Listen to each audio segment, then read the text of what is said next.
Flood control guys, flood control. Ito, binabaha sila guys. Oh. Yan.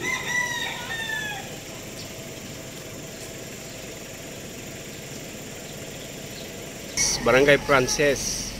Ayan. Kalumpit, Bulacan guys. Ito yung pinuntahan ni BBM. Ayan. Mamaya guys, makikita nyo yung flood control. Good morning. Andito po tayo ngayon sa may Barangay Frances, Kalumpit, Bulacan. So kung maalala nyo guys, dito po tumayo mismo si Pangulong BBM. Dito sa kinatatayuan ko. Ayan po yung tinuturo niya guys. Tingnan nyo. Diba? Nakita nyo naman. Oh no! Hindi ho dapat ganyan guys. Oh, tingnan nyo guys. Yung pinakaloob walang laman. Oh, diba? Oh. So yan po yung binulgar ni Pangulong Marcos guys, kung maalala nyo. Yan. So di ba?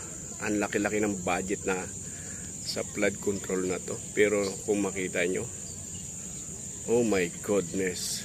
Pero yung proyektong ginawa ay natural, hindi epektibo dahil nga ibinulsa ang pondong para sa proyekto. Naman ninyo nung nalaman ninyo na ang pondong para sana sa proyekto na magbibigay solusyon sana sa paghihirap ninyo, naibulsa pala.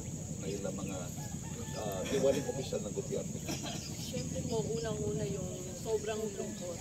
Kasi tagal namin nagsasuffer sa ganitong sitwasyon. Pero mo ang high tide, nararanasan namin na hindi dapat namin mararanasan. Tapos isa rin po pinakamalaking bagay po sa amin, yung nadalo rin po kami ni PBBM para makita po yung sitwasyon po namin dito sa Barangay Frances.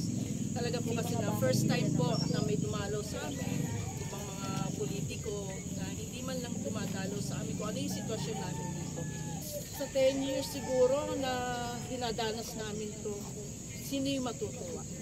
Wala po talagang dapat matuwa, lalo na kaming mga nandito na apektado, talagang napaka-apektado po namin dito sa Barangay Frances. Time nagsasuffer po yung mga kababayan natin. Ano po kaya pwedeng gawin muna habang nag-iimbestiga tayo para naman matuloy yung mga proyekto?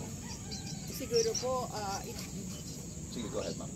siguro po ituloy kasi sinuspend daw po yung yung construction kasi yung subcontractor o yung contractor gustong i-repair. Pwede naman po sigurong i-leave muna yung suspension para matapos po yung proyekto.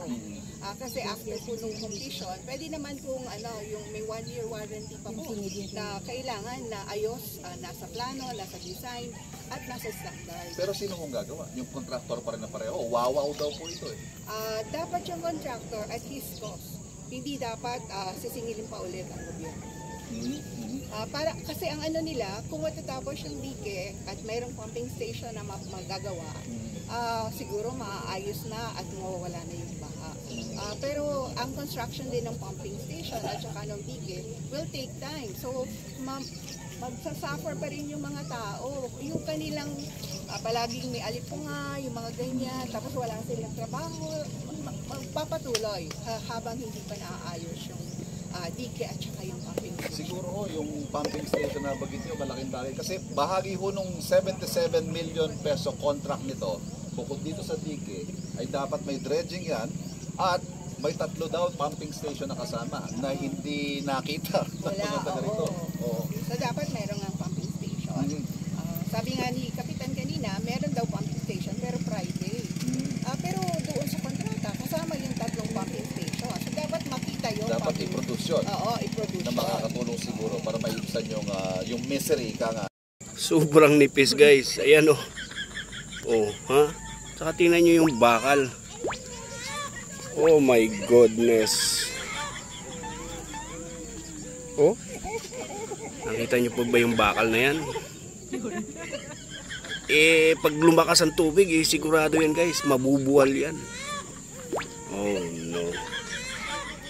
Kasi nga, kung maayos lang talaga ang pagkagawa niyan, hindi yan mangyaring magbaha.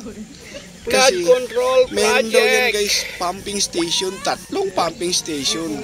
Yan yung mag-aano ng tubig palabas. O di ba? Di sana hindi yan magbabaha. Kung maayos lang talaga yung pagkagawa. Eh tingnan nyo naman. Tingnan nyo yung bakal oh. Eh hindi naman yung para sa paggawa dyan yung ang diliit ng bakal. Eto na nga guys. Ito na yung epekto doon sa flood control na substandard. Kaya eto, binabaha na itong barangay St. Francis. Ayan, dito sa Kalumpit, Bulacan, no? Ayan, yan yung epekto nung pagka mahal-mahal na flood control, guys. 77 million. Ito ang kinalabasan. Oh my goodness. Sana guys, kung maayos lang ang pagkagawa nito, hindi yung magbabaha doon. Kasi mayroong ano yun 3 pumping station yan eh. Eh wala namang nakikitang pumping station, di ba? Ito na nga, bye-bye time na. May kasama ng picture-picture. So ayan, hanggang dito na lang. Bye-bye. I love you all.